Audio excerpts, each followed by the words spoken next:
Hey there, my spooky, scary skeletons. It's Chloe in real life, and welcome back to another episode of my Halloween Spoktacular.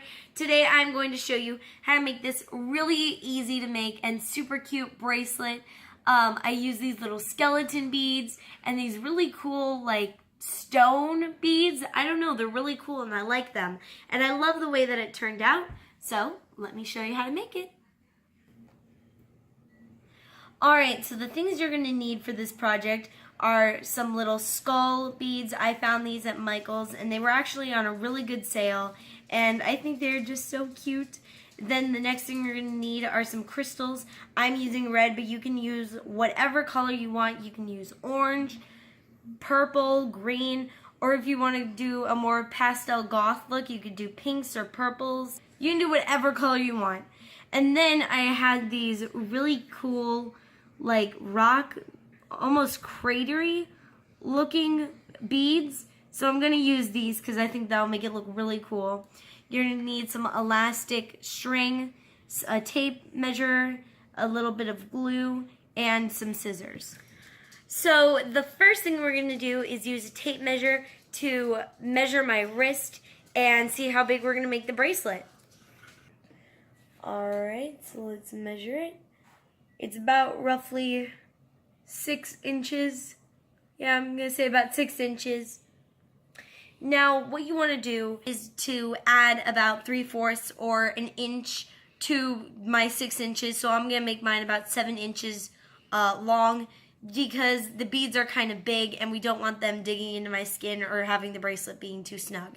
So now we are going to cut our elastic band. So my wrist, I'm going to make it about 7 inches, but you do want a couple extra inches so you have room to tie it. My recommendation is to always make it bigger because you can always cut off the excess, but you can never add more. So let's measure it up. I'm going to make it about 10 inches, and then let's cut it about right there.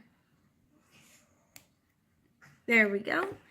And then you just want to stretch it out a bit so the first time that you put it on, it doesn't snap and it's not too tight. You want to kind of break it in.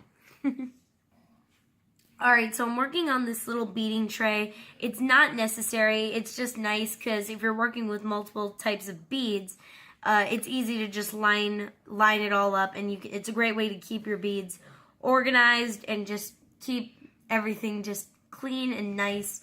And it makes it just a little bit easier. So you can see these numbers here, and that is a good way to measure it, but you can also just line up your string and then just follow, like, mark where you need to end your bracelet and start it. So I'm just going to try out a couple patterns and see what I like.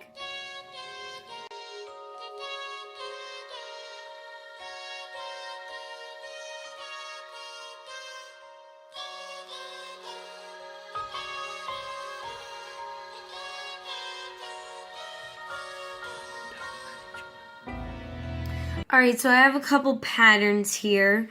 I think I like this one the best. I think it just is a nice balance of all of the beads. It features the skulls and the little stones equally, and I really like this one, so I think I'm going to go with this one.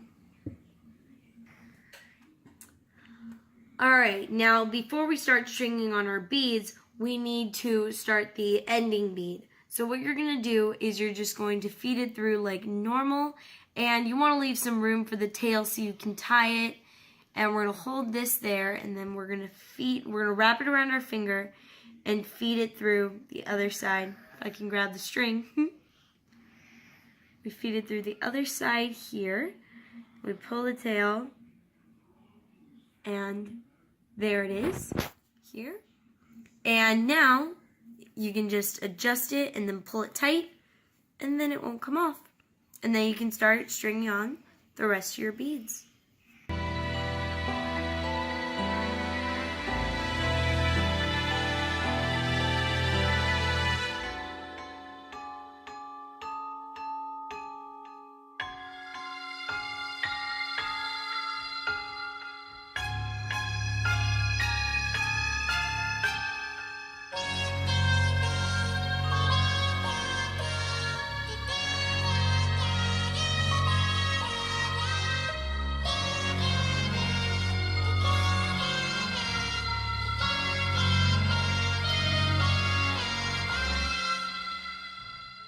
now that we have our bracelet all finished, we're just going to tie a knot that is super tight.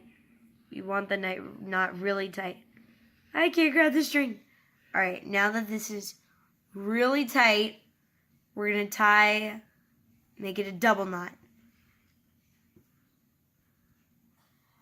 Pull that one really tight. And then we're going to do one last knot.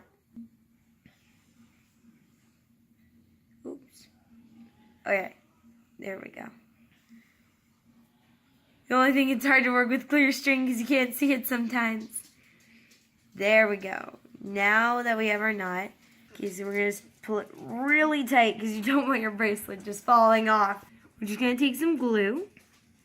I'm using this really strong glue called E6000, and it's a good strong glue that I would recommend. And we're just going to take a tiny bit, just a little bit, like that much, and we're just going to put it on the knot to just even secure it more. And then we're going to tie some more knots.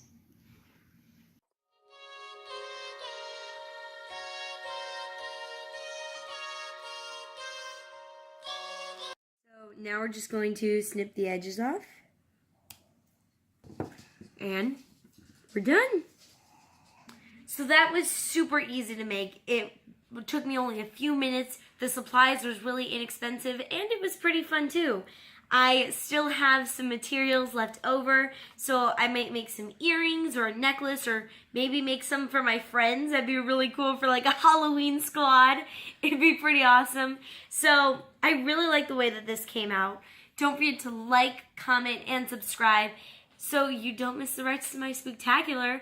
But if you have missed some of my Spooktacular, I've made a playlist, and I will put it in the description box down below, so definitely go and check that out so you can see every episode of my Spooktacular, because it's super fun and super spooky too.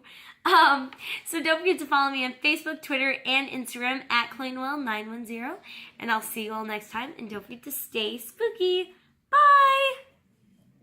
So don't forget to like, comment, and subscribe. Happy Halloween!